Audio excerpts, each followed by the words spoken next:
And that's always where I started here in this conversation, was about empowering the listener in community and in relationship to be well-sourced, well-resourced, well connected, and realizing that so much of my work, when I work with people or in small groups or with businesses, I'm connecting them to alignment within in order to do work externally. Welcome to Inner Source. I'm Dr. Sandra Dreisbach. Whether you're just beginning to explore your inner landscape or you've been doing this work for years and understand that transformation is a lifelong journey, this is your space. We're diving into real conversations about personal growth, shadow work, and what it actually takes to create lasting change from the inside out. Because the truth, your most powerful healing tool isn't out there somewhere. It's already within you.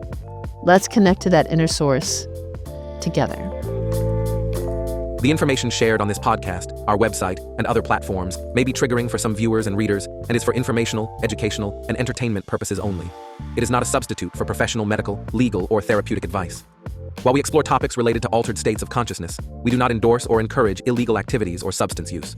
Always research your local laws and consult qualified professionals for guidance. The content provided is, as is, and we are not liable for any actions taken based on the information shared. Stay supported and informed, act responsibly, and enjoy the podcast.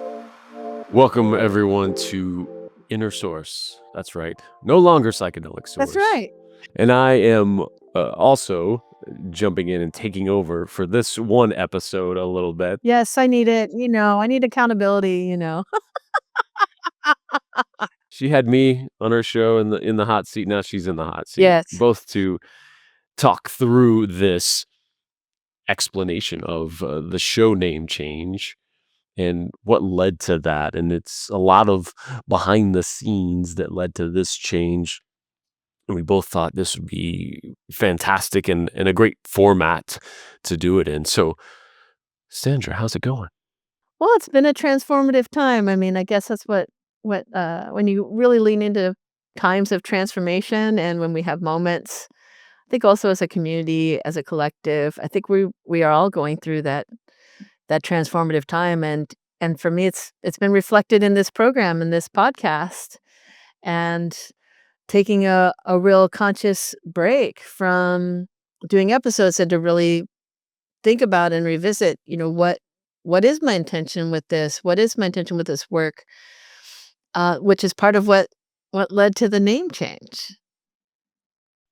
Yeah, and I think it's very fitting. So there's a piece to this as you and I dug in to picking this back up, jumping back in on the other side of that transformational time for you, and we started talking through certainly the name change, but also the focus that you have in life. And it's not a leaving of the psychedelic space, the ethics space. It's quite the opposite. It's the expanding, the evolution of that. I think any creative project, anything that we really pursue, at least in my perspective, it's a reflection of who you are and what you're experiencing. And I'm still committed to ethics. Obviously, I still have a PhD in ethics, ethical decision making, and moral psychology. I still am committed to the psychedelic space and helping to create safer and more supported containers so that everyone gets a safe and supported space as best as possible.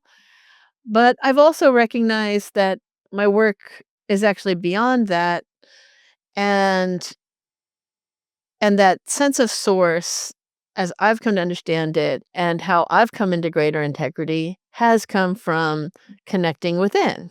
That inner source, that inner connection, that inner resourcing, that inner alignment, which for me isn't just about connecting to whatever you may define as a higher power or connecting to, the earth or whatever resources you and supports you, but also that sense of where do you go within to receive alignment and guidance? How do you discern? How do you make decisions? And given that I've had this ethics and values background, for me, I go and I connect and I I start reflecting, and when I go into transformational times, I start asking questions about my values and my why and my purpose and my reason and what's really important to me, and am I in alignment with those things? Both just in terms of, like, idea conception, not just mentally, though, it's also an emotional felt sense. I don't know how much this has been talked about on this show, but I really think about wellness in terms of not just, physical health, but also mental health, emotional health, and spiritual sense. Uh, Well-being, for me, spiritually isn't just about, that sort of higher power, that inner source or higher source, but also that sense of deeper meaning and alignment and value. So for me, spiritual encompasses that, and perhaps that's in part because of my training in philosophy, but I think it's also just true that we all have these aspects of ourselves. It's not just one part that's driving our mission in life and what we're doing. And as I also value so much about transparency and about my own challenges, I realized that a lot of the patterns I was noticing in facilitators and in people who tended to be harmed in the psychedelic space had similar issues that I had, which revolved around codependency. And it's not something I've talked too much about, but it's something I've been dealing with since I became aware of it maybe around 19 when I first started seeking help and support around it. And and realizing that as I try and turn my work into supporting and healing, not just myself, but also in community and in relationship and in the psychedelic space, I had to go in some sense to the source of that, and to really look at that part of me and heal that part because I mean I literally got to a place of bankruptcy doing this work. And yeah, part of that had to do with what's happening in the psychedelic space and how well we're able as an industry, if we call it an industry or a community, in resourcing the services and supports that need to be there to have a healthy, supportive ecosystem, a non-toxic one, and non-toxic relationships, actually healthy, flourishing, as I said, ecosystem of relationships, which is something I've definitely talked about, that I needed to reflect that in my work, and and that now I feel like I've come into greater alignment with myself, and I'm able to speak to that better as inner source in this conversation and reach out to more people in community, with the still having my psychedelic background, but also expanding out, like recognizing why was I even driven to try and support this space in the first place. Yeah, and there's again, it's that expansion, both the psychedelic space and certainly your involvement in it, and a lot of it, and so many people's involvement in it is a path of doing this work, this bigger, more evolved level of work, but it's one path. And I think that's the big differentiator now, both on this show, who you will be speaking to and what you'll be talking about, but also your work outside of the show. You're helping people in such a bigger way, just more tools in the tool belt, Yeah, if more you will. tools are tool belt, and that's the thing, it's like, even when I was teaching ethics classes at UC Santa Cruz and other places, I'm like, "Look, I'm not making you ethical. I'm giving you tools and skills for discernment, to empower you." And that's always where I started here in this conversation was about empowering the listener, empowering each other in community and in relationship to be well-sourced, well-resourced, well connected, and supported with knowledge, wisdom, community, and realizing that so much of my work when I work with people or in small groups or with businesses, I'm connecting them to alignment within in order to do work externally, as that sort of hermetic principle, as within, so without, as above, so below. It really is you do that inner work, it will be reflected outwards, And sometimes I think our society encourages so much externalization of our problems and looking outwards for solutions versus inward solutions to help create that external change. And we really are in a powerful time of change right now. And I think it's important for all of us to step up in bigger ways and be willing to have a bigger impact on each other to create the supports that really need to be in there. And so that's also part of it too. It wasn't just about what was happening for me. It was also what I was seeing in the world and knowing that we're all being called to greater empowerment, both personally and in community and in relationship. That truth shows up in so many different ways of, well, the fact that that's the most control that you have is the inner work That's right. and what you can do. Locus of control. Yeah. Yeah, and if you haven't experienced it, it's an amazing thing when you make a change within yourself and that shows up in the outside world in this way and that way. It's it's just something that happens. However, Well, we're it has all a ripple connected. effect. It's like that stone that gets thrown into the water that ripples out, and it really is true, and I really believe in that, and I've seen it, and I've witnessed it, and I've experienced it, and I'm firmly grounded in that concept that, we can become the change we wanna see in the world, and and also even just in terms of, like, well, how do you know what to change in the world? How do you know what's best for you and for others, at least in terms of your experience or what your inner source, your inner alignment, your inner guidance, your inner attunement and discernment, how you have to be coming from an empowered place, from a place where you know what you value. Right, so that you know when something is off, when you see someone being harmed or displaced from their community, unjustly, right? It's because you already have an understanding of what that is, and the more conscious awareness we can bring to that inner source of guidance, then we actually empower ourselves and empower our actions more. And I've also done some new pieces as I've extended and realized, like, what parts of my work weren't reaching people, right? What parts weren't communicating, and I definitely didn't have a sales and marketing mindset, or even a money earning or money receiving mindset, and it's not because I don't feel like I deserve those things and that I don't deserve to reach out and that these messages aren't valuable.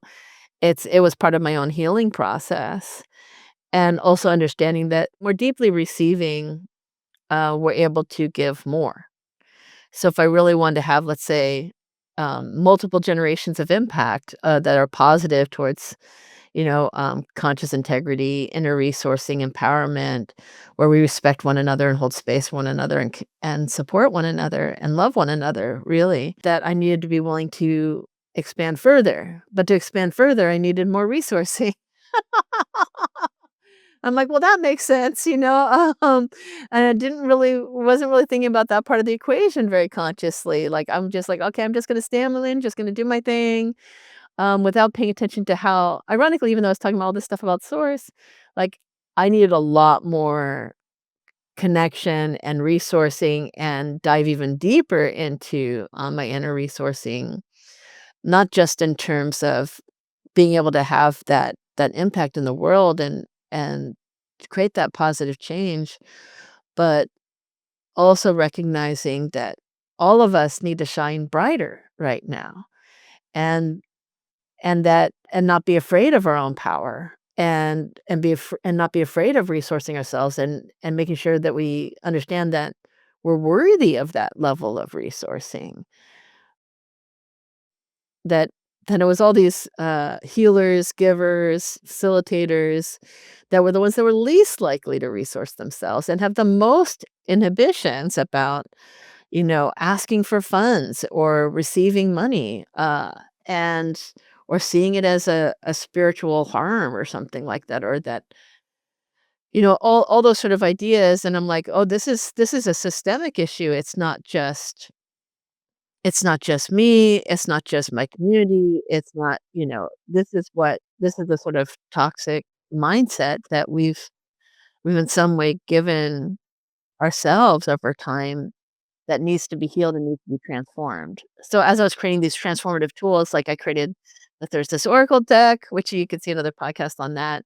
Uh, and through my own transformation, I created a new book, which is Dancing at the Edge of Darkness, Your Personal Journey for Inner Transformation and Change. And it's using those cards and helping people lean even deeper to that transformation. None of this stuff mentions psychedelics.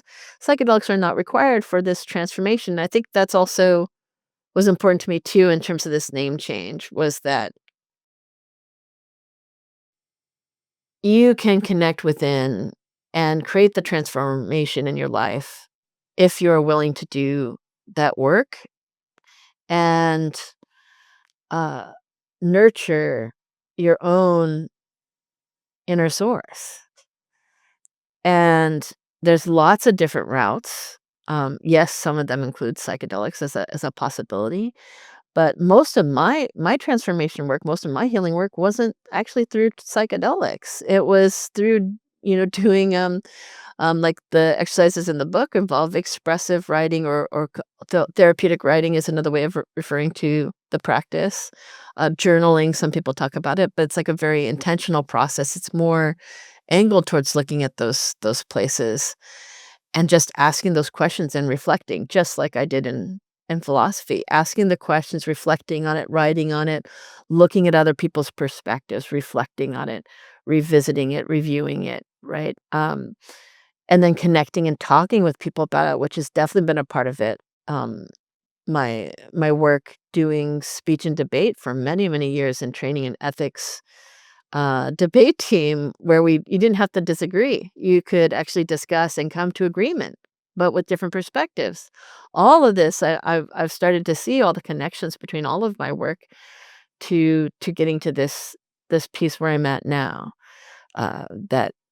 That helping people get to that inner source, that inner alignment, however the path that they have chosen, that we all deserve to be safe and supported in that practice and have multiple tools at our disposal and hearing from people in community, which is what the show has been about.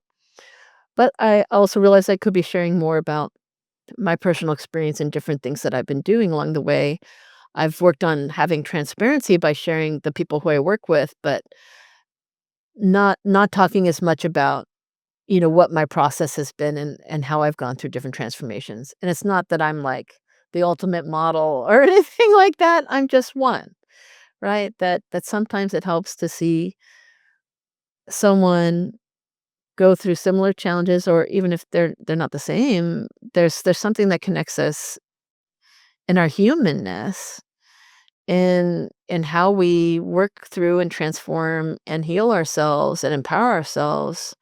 Not just through, like, PTSD or traumas, trying to heal, like, challenging experiences, but also the challenging experience of just becoming, of being the highest expressions of ourselves, like that golden shadow.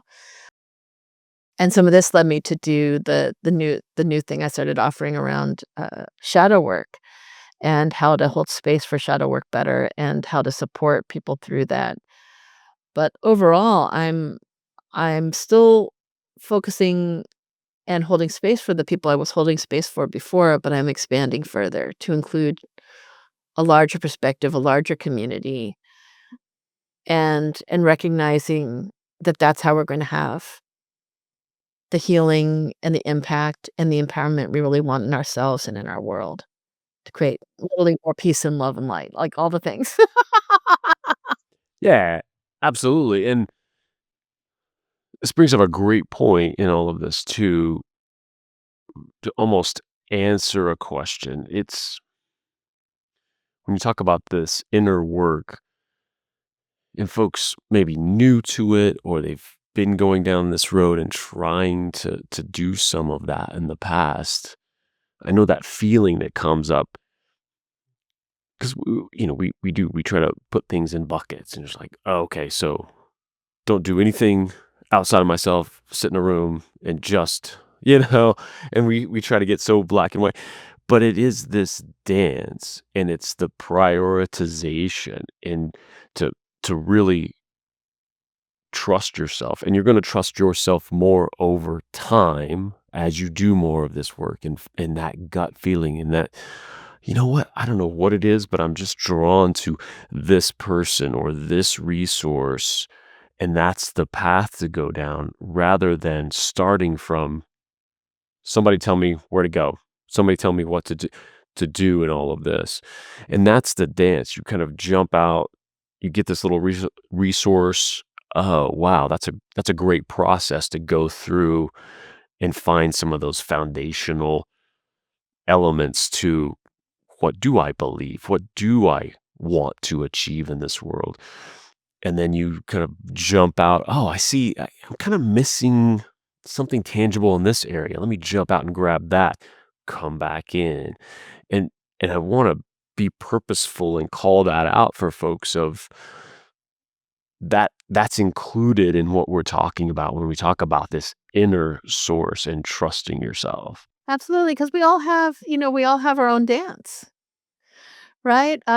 We have, a song within us that we need to connect to that's only gonna come through you as the medium for that message that and we all have our strengths and our weaknesses. I told my kids that for a long time. Mainly as a way to kind of understand, what some people might consider a dysfunction is another way you may have a higher function in another place, right?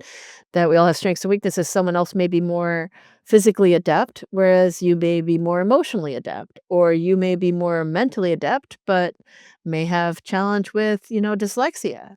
Or maybe you have really good strengths in terms of like I have a lot of strengths in terms of building relationship, but and that includes inner relationship and inner guidance. And someone else, may have a better job at organizing and structuring. Like that hasn't been my strength. And through listening to that inner dance, that inner song, and connecting to it, and realizing that, it is sort of like pieces of the puzzle and learning the steps slowly, that if we rely too much externally from ourselves, in terms of like you abandon that inner voice, that inner listening, uh, that's not where we wanna go. And we also don't wanna go so extreme the opposite way where we're only we're cutting out external feedback and information, right? If you like, you look at the roots of the tree that we actually have on the image of for the show for Inner Source, it's it's it's a breathing, living, connected, rooted system of connections, and so it's like just like you breathe in the air from the outside and bring it in, you also breathe out and exhale out, like and just like the roots of a tree can bring in the resources to within it to help resource it, water, nourishment, right? Also, uh, grounded strength, but it also uses those resources to help grow up and out and expand and also give back, and eventually it bears fruit. And the more that each of us are connected to our inner source and have that alignment, we have more to give. It doesn't take away from other people. And especially if you're not cutting off either the receiving or the giving. It's a balance. That's part of why the sort of ecosystem concept has always really spoken to me as a way to kind of help us bridge this idea that, not outside of that all or nothing or that fixed black and white mindset that you're saying, right? And it's not even gray, there's still a distinctness, there still is a sense of me and the sense of you, but there's a sense that we're connected and we're working together, and not being lost in one or the other, but doing in collaborative, conscious relationship, not competition, but so that we all are more flourishing and more abundant through the working with ourselves and working with one another. Wonderfully said. I'm excited for this evolution of the show and that you're jumping back in and you already have some interviews. Yes, I do. There's already some in the bag and that I've had to wait, because of my own, transformation process. And I also, like, I'm really grateful that I took the time. I think there's a temptation, especially in our sort of culture where, like, so much social media and everything is like, deliver every week, do everything this, like, it's like, or even every day, depending upon what you're doing. And we're not as supported in taking that time to support ourselves or to rethink or reflect. And I think, uh, as we come more in alignment, that will allow more space for that, that we're not machines. I as someone who's worked in tech at Apple, for many years, um, I feel like, like with AI and other things too, it's like it's about finding that right relationship. We will never be able to out sustain a chat GPT like response mechanism because we need rest. Yeah.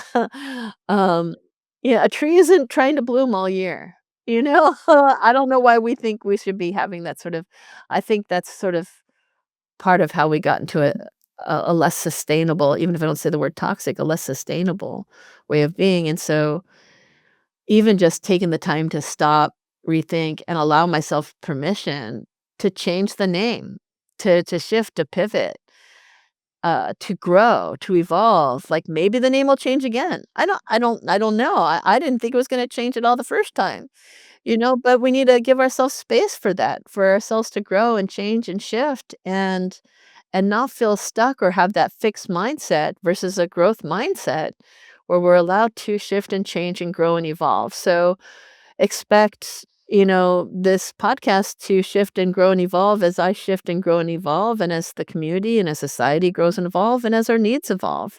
And I think that's appropriate. I think it's inappropriate s- to not do that reflection, to not stop and reflect. And I'm not saying other people aren't. I'm just saying I'm willing to let, my edges be shown a little bit more. And not everyone has the capacity to do that, but I just always been more prone to that, because I enjoy sharing, my journey with people, and I'm grateful for anyone who's on this journey with me and looking to connect to their inner source and dance the dance that's theirs alone, but also the dance that they can learn to dance with me and with everyone here, and as things continue to grow. Yeah, I'm excited. I'm excited to see where you take this. Me too. Let's see, it's a mystery, right? A little A bit. little bit. I mean, like, I mean, does anyone know what's really gonna happen tomorrow? You don't, and that's just one day or even an hour from now. Um, it's like that joke, if you wanna make God laugh, tell him what your plans are, right? And there's a real deep truth to that, a real humility. Uh, and I also, appreciate other I've learned so much from other philosophies in the world, and I continue to learn from other cultures and other communities, including from my own communities of origin, that, you know, I was cut off from for, because colonialization and stuff like that. And like, what does it look like for me to decolonialize myself? Like, that's a process. But, but in that sense of, fall down 7 times, stand up 8. That one's an adage, that's stuck with me for a while. I believe it's a Japanese, proverb, and I definitely have had that experience in my growth and evolution, both personally, but also professionally, and especially if you decide to take on a job where transformation is what we do. Part of the beauty of it is that it does get easier with practice because you know that, it's just it's a moment. It's a period, and it's okay, to change your strategy, right? I think that's really what in some ways you could argue that this is, right? That, my vision hasn't changed. It's it's changing the strategy to how to get there, and to think that we're gonna have the right strategy out of the box, is kind of ridiculous, and it's also, not very humble, right? I remember when I worked with, I'll give a shout out. I don't know whether Mark Higginson listens to that. He's one of my colleagues when I did bioethics, because he was my co-teacher from biomolecular engineering, and he worked on some amazing technology for DNA sequencing. And he would always tell students about, like, you should have 3 different possibilities, 3 different theses about how you should approach the problem or what the solution is when you're approaching science. And to me, I see that as, like, 3 different theories, 3 different strategies. And really, I've talked to others, and they're like, "No, really, you should have probably expect to go through, like, at least 5 or 6, maybe 7, strategies before you find the right one." So now when I think of fall down 7 times, stand up 8, it's like, understand that this is a learning transformative process, and be willing to have those times where you need to stop and take time, and even, and then actually in the book, the Dancing at the Edge of Darkness, there's this part where I say, like, "You're not broken, you've just broken open." And if you think about a seed that's just starting to root, uh, it's the seed has to break open in order to be able to grow. And perhaps the first psychedelic source phase was the breaking open of the seed, and now we're creating deeper roots to grow further. I can only imagine what it must be like for that little acorn to become an oak. The acorn doesn't look at all like the beautiful ancient oak, but it took time to get there. But then it creates, hundreds, if not thousands of acorns that it's able to plant afterwards, and that sort of abundance requires that breaking open and that transformation. So I hope by changing the name too, that people can also connect even more to the idea of growth, transformation, and that sense of what it really means to find that inner source. Fantastic. I hope that as well. And I hope you all join us and spread the word for this, and see this next phase of the journey. Yeah. Yeah, thank you. Thank you, Jason, for taking the time. And thank you for any listeners out there who are continuing on the journey and keeping the faith, as it were. And I hope I take you all with me. But if not, I hope you grow and learn to dance your dance. Thanks for being here with me today. If this resonated with you, subscribe wherever you listen and share it with someone else on their journey. And if you're ready to go deeper, take the free Inner Source assessment at innersourcepodcast.com. It'll help you discover exactly what kind of inner work you need right now and where to start. Until next time, remember that everything you're searching for is already within you.